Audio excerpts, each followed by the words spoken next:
নমস্কার, দেখছেন update Bangla YouTube channel. জানাবো আজকের কিছু গুরুত্বপূর্ণ খবর। প্রধান সংবাদগুলি জানার আগে সংবাদ শিরোনাম। কাজ না করলে অ্যাকশন, মমতাকে লিস্ট পাঠালেন অভিষেক। কি হতে চলেছে এবার? 26-এর ভোটে বিজেপিকে রুখতে কোন অস্ত্রে লড়বে টিএমসি? মুখ খুললেন অভিষেক ব্যানার্জি। ব্যবসায়ী ঠিকাদারদের থেকে এখনো টাকা তোলেন তিনি। শুভেন্দুর বিরুদ্ধে বিস্ফোরক তাপসী। আরজিকর ধর্ষণ খুন কাণ্ডে আর কারা জড়িত? সিবিআইকে প্রশ্ন তুলে কেস ডায়েরি তলব হাইকোর্টের। এবার খবরের শিরোনামে পানিহাটির একাধিক কাউন্সিলর। আমাকে রক্তাক্ত করেছে পুলিশ, রক্ত গুছিয়ে রাখলাম। বেলগাছিয়ায় দাঁড়িয়ে হুমকি শুভেন্দুর। লক্ষ্মী ভাণ্ডারে 3000 টাকা, বিনামূল্যে বিদ্যুৎ। বিজেপি ক্ষমতায় আসলে আর কি কি পাবেন দেখুন। এবার আসছি বিস্তারিত খবরে। তৃণমূলের সর্বভারতীয় সাধারণ সম্পাদক অভিষেক বন্দ্যোপাধ্যায়ের কাছে পারফরমেন্সই শেষ কথা। তাই ঠিকমতো কাজ না করলে দল ব্যবস্থা নেবে। এই কারণেই পারফরমেন্সের ওপর জোর দিতে বলেছিলেন অভিষেক। একই সঙ্গে হুঁশিয়ারি দিয়ে তিনি জানিয়েছিলেন, এই পারফরমেন্সের উপর ভিত্তি করেই ব্লক সভাপতি, জেলা সভাপতিদের বেছে নেওয়া হবে।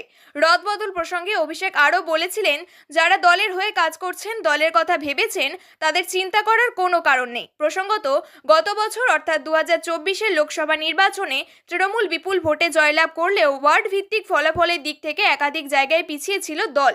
দলনেত্রীর নির্দেশে এই হারের কারণ সরজমিনে খতিয়ে দেখতে ময়দানে নেমেছেন খোদ তৃণমূলের সেকেন্ড ইন কমান্ড। তারপরই দলের কর্মীদের উদ্দেশ্যে কড়া বার্তা দিয়েছেন তিনি। আগামী বছর বিধানসভা নির্বাচনে যাতে একই ভুল আর না হয়, তার জন্য এবার আগে থেকেই সাবধানী তৃণমূল নেতৃত্ব। তাই দলের থেকেও যারা কাজ করেনি তাদের তালিকা প্রস্তুত করছেন অভিষেক। এমনকি সেই নামের তালিকা ইতিমধ্যেই পাঠিয়ে দিয়েছেন খোদ তৃণমূল সুপ্রিমোর কাছে। প্রসঙ্গত, প্রত্যেক এলাকা ভিত্তিক কোন কোন নেতা, কোন কোন কর্মী লোকসভা নির্বাচনে কাজ করেননি, অভিষেককে তার রিপোর্ট তৈরি করার দায়িত্ব দিয়েছিলেন তৃণমূল নেত্রী। সময় বেঁধে দিয়ে জানিয়েছিলেন 3 মাসের মধ্যে সেই রিপোর্ট তৈরি করতে হবে। এ প্রসঙ্গে সোমবার দিল্লিতে সাংবাদিকদের এক আলোচনায় অভিষেক জানিয়েছেন, সেই রিপোর্ট তিনি তৈরি করে ফেলেছেন, এমনকি তা দলনেত্রীর হাতে তুলেও দিয়েছেন। তবে এবার কার বিরুদ্ধে ব্যবস্থা নেওয়া হবে, কাকে বদলি করা হবে, সেই সিদ্ধান্ত একমাত্র দলনেত্রীই নেবেন। আগামী বছর রাজ্যে বিধানসভা নির্বাচন, তৃণমূল কংগ্রেস এবার পুরো দমে প্রস্তুতি শুরু করে দিয়েছে। সূত্রের খবর, 2026 সালে বিধানসভা নির্বাচনে কেন্দ্রীয় সরকারের বঞ্চনার বিষয়টিকে প্রধান ইস্যু করে ভোটের লড়াইয়ে নামবে তৃণমূল। ডায়মন্ড হারবারের সাংসদ তথা তৃণমূলের সর্বভারতীয় সাধারণ সম্পাদক অভিষেক বন্দ্যোপাধ্যায় দিল্লিতে সাংবাদিকদের সঙ্গে কথা বলার সময় একথা জানিয়েছেন। 2023 সালে বাংলার পঞ্চায়েত নির্বাচনের সময় অভিষেক নিজে প্রচারে নেমেছিলেন। উত্তরবঙ্গ থেকে দক্ষিণবঙ্গ, রাজ্যের প্রতিটি জেলার প্রত্যন্ত অঞ্চলে তিনি পৌঁছে গিয়েছিলেন। কখনো পায়ে হেঁটে, আবার কখনো গাড়িতে করে জনসংযোগ করেছেন তিনি।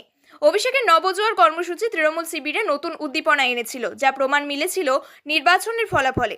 2026 সালের বিধানসভা নির্বাচনে তৃণমূল কি আবার একই কৌশল নেবে?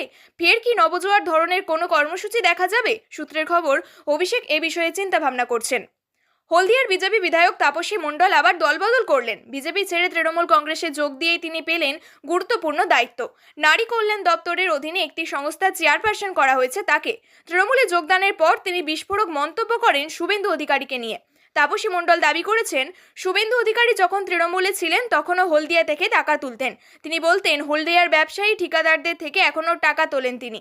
2016 সালে তাপসী মণ্ডল সিপিএম কংগ্রেস জোটের প্রার্থী হিসাবে হলদিয়া থেকে জয়ী হন, কিন্তু 2021 সালে বিধানসভা নির্বাচনের আগে শুভেন্দু অধিকারীর হাত ধরে বিজেপিতে যোগ দেন এবং আবারও নির্বাচনে যেতেন। কিন্তু বিধানসভা ভোটের আরও 1 বছরের মধ্যে তিনি তৃণমূলে ফিরে এলেন। 10ই মার্চ আনুষ্ঠানিকভাবে তৃণমূলে যোগ দেওয়ার 3 দিনের মধ্যেই তিনি WBDU এর চেয়ারম্যানের দায়িত্ব পান। শুধু তাপসী মণ্ডলই নন, বিজেপির আরও এক নেতা সঞ্জয় গারুও ফিরে এসেছেন তৃণমূলে। তিনি পূর্ব মেদিনীপুরের রামনগরের বিজেপি নেতা ছিলেন। এদিকে এই দলবদলের বিরুদ্ধে কড়া হুঁশিয়ারি দিয়েছেন শুভেন্দু অধিকারী। তিনি বলেন, গড় গড়ই থাকে। লোকসভায় প্রমাণ করেছি, বিধানসভায় প্রমাণ করব। শুভেন্দুর এই মন্তব্য ইঙ্গিত দিচ্ছে যে আগামী বিধানসভা নির্বাচনে আরও শক্তিশালী লড়াইয়ের প্রস্তুতি নিচ্ছেন।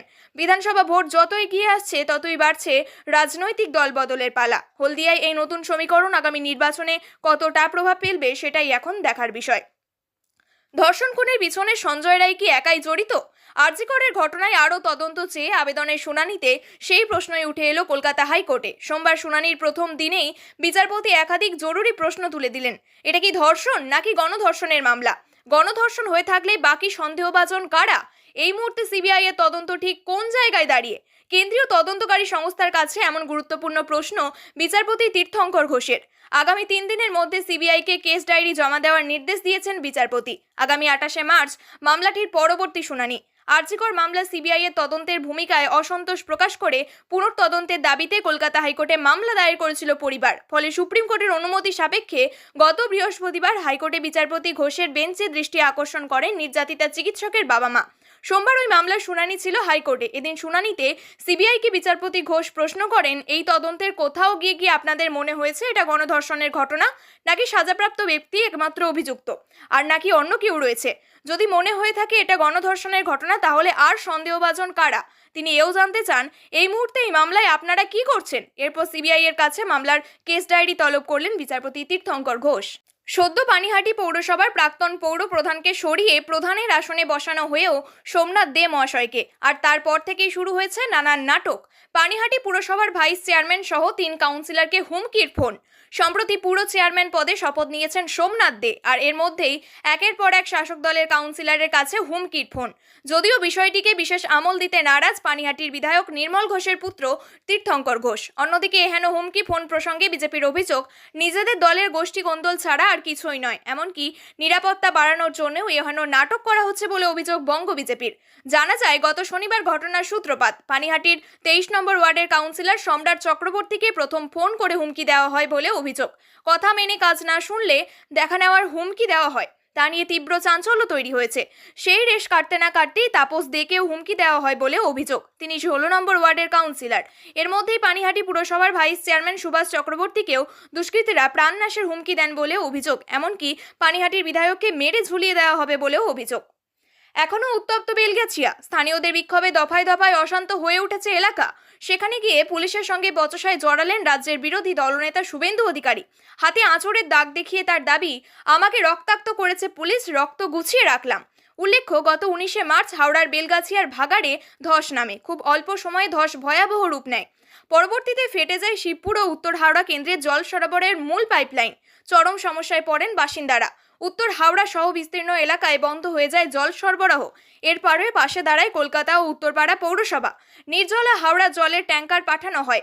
এসবের মাঝেই ওই ভাগাড় সংলগ্ন এলাকায় প্রায় 1.5 বর্গ কিলোমিটার এলাকা জুড়ে রাস্তার ফাটল দেখা যায়। একাধিক বাড়িতেও ফাটল নজরে পড়ে। গোদের উপর বিষ ফোড়ার মতো শনিবার বিকেল থেকে নতুন সমস্যা দেখা দেয়। জানা যায়, মাটি থেকে বেরোচ্ছে মিথেন গ্যাস। পাশেই গঙ্গা, ফলে নদীর জলে মিথেন গ্যাস মেশার সম্ভাবনা তৈরি হয়, যা দুশ্চিন্তা কয়েক গুণ বাড়িয়েছে। এদিকে পরিস্থিতি সামাল দিতে যুদ্ধকালীন তৎপরতায় চলে মেরামতির কাজ। শনিবার শিবপুর সহ হাওড়ার একাংশে জল সরবরাহ শুরু হয়। তবে উত্তর হাওড়ার 14টি ওয়ার্ডে মিলছিল না জল। কেএমডিএ এবং হাওড়ার পুরসভার ইঞ্জিনিয়ারদের চেষ্টায় মেরামতির কাজ শেষ হয়ে যায় রবিবার। প্রশাসন সূত্রে রবিবার গোটা সন্ধ্যায় হাওড়ার জল সরবরাহ স্বাভাবিক হয়েছে। পশ্চিমবঙ্গের বিধানসভা নির্বাচন আর হাতে গোনা একটা বছর বাকি। রাজনৈতিক উত্তেজনা ক্রমশ বেড়ে চলছে, আর মুখোমুখি 2 প্রতিদ্বন্দ্বী তৃণমূল কংগ্রেস এবং বিজেপি। এই পরিস্থিতিতে হলদিয়া থেকে একগুচ্ছ প্রতিশ্রুতি দিয়ে বসলেন বিরোধী দলনেতা শুভেন্দু অধিকারী। বিজেপি ক্ষমতায় আসলে কি কি সুবিধা মিলবে? এদিন হলদিয়ায় দাঁড়িয়ে শুভেন্দু অধিকারী জানান যে বিজেপি ক্ষমতায় আসলে যেমন রাজ্যের সাধারণ মানুষের প্রচুর সুবিধা পাবে, যেমন মহিলাদের জন্য ভাতা। তৃণমূল সরকারের লক্ষ্মী ভাণ্ডার প্রকল্পের মতো বিজেপি সরকারও মহিলাদের নতুন ভাতা চালু করতে পারে। শুভেন্দু অধিকারী দাবি করেছেন যে মহিলারা এখন প্রতি মাসে 1000 টাকা করে ভাতা পাচ্ছে। বিজেপি ক্ষমতায় এলে ভাতা পাবে 3000 টাকা।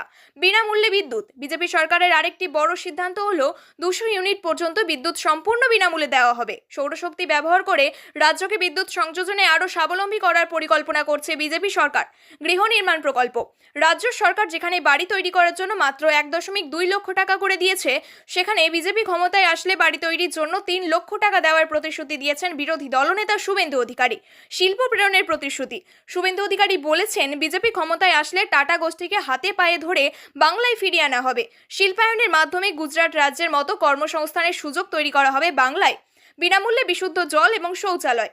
প্রধানমন্ত্রী আবাস যোজনা প্রকল্প এবং জল প্রকল্পের আওতায় প্রত্যেক বাড়িতে পাইপলাইনের মাধ্যমে বিশুদ্ধ পানীয় জল দেওয়া হবে এবং বিনামূল্যে শৌচালয় নির্মাণ করে দেওয়া হবে বলে প্রতিশ্রুতি দিয়েছেন তিনি। দ্রুত আরও পড়ুন, প্রচণ্ড গরমে রোদ লেখে মাথার যন্ত্রণা, দ্রুত মুক্তি দেবে হোমিওপ্যাথি ওষুধ। অনুপ্রবেশ বিরোধী নীতি। বাংলায় অনুপ্রবেশ বিরোধী নীতি নিয়ে আক্রমণাত্মক মন্তব্য করেন শুভেন্দু অধিকারী। তিনি বলেছেন, অসমের মতো বাংলাতেও অনুপ্রবেশকারীদের আটকানো হবে এবং কাঁটাতারের ওপারে পাঠিয়ে দেওয়া হবে। ভোটের আগে রাজনৈতিক মহলে টানাপোড়েন। রাজনৈতিক বিশেষজ্ঞরা মনে করছে শুধুমাত্র হিন্দুত্বের রাজনীতি করে পশ্চিমবঙ্গে ভোট জেতা খুবই কঠিন, তাই বিজেপি জনকল্যাণমূলক প্রকল্পের দিকে পা বাড়াচ্ছে। বিশেষ করে তৃণমূল কংগ্রেসের লক্ষ্মী ভাণ্ডার প্রকল্প নিয়ে জনমনের মধ্যে যে ইতিবাচক প্রভাব পড়েছে সেটাকেই বিরোধী দলনেতা শুভেন্দু অধিকারী মূল হাতিয়ার করতে চাইছে। তবে বিজেপি মহিলাদের জন্য ৩,০০০ টাকা করে আর্থিক সহায়তা দেওয়ার প্রতিশ্রুতি দেওয়া হচ্ছে। বিজেপির এই ঘোষণায় অনেকেই আশাবাদী হয়েছে, বিশেষ করে মহিলা এবং নিম্নবিত্ত শ্রেণীর মানুষরা। তবে তৃণমূল কংগ্রেস মনে করছে যে এটি কেবলমাত্র রাজনৈতিক প্রচারের একটি অংশ। আগামী দিনে বাংলার রাজনৈতিক পরিস্থিতি কোন দিকে গড়ায় সেটা বিধানসভা নির্বাচনের সময় দেখা যাবে। প্রিয় দর্শক, নিয়মিত সঠিক খবরগুলি সঠিক টাইমে পেতে সাবস্ক্রাইব করুন আপডেট বাংলা চ্যানেলটিকে। ধন্যবাদ।